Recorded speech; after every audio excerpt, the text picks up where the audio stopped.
Το σωστό ανατομικό στρώμα θα γίνει ο καλύτερος σύντροφός σας.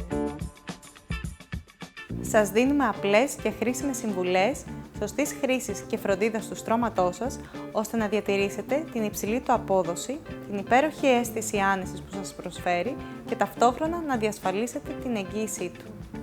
Τοποθετήστε το στρώμα σας στη σωστή επιφάνεια υποστήριξης, την ορθοπαιδική βάση υπόστρωμα από αφρόδη υλικά ή ελαττήρια ή το ορθοπαιδικό τελάρο.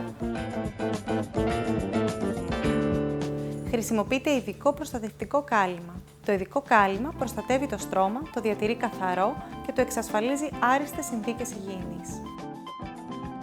Διασφαλίστε ότι το στρώμα σας παραμένει στεγνό.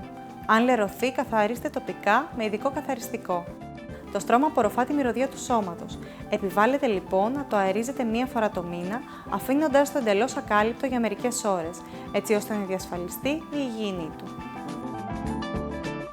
Μη σιδερώνετε πάνω στο στρώμα. Ο ατμός προκαλεί υγρασία στα υλικά, η οποία είναι η κύρια πηγή ανάπτυξης βλαβερών μικροοργανισμών, ακαρέων αλλά και δημιουργίας μούχλας. Είναι σημαντικό να μην λυγίζετε το στρώμα. Σε στρώμα με ελαττήρια, διπλώνοντάς το θα προκληθούν ανεπανόρθωτες ζημιές και παραμορφώσεις.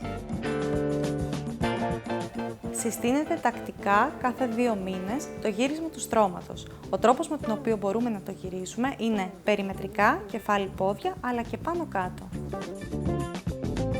Μην αφήνετε τα παιδιά να χρησιμοποιούν το στρώμα ως τραμπολίνο.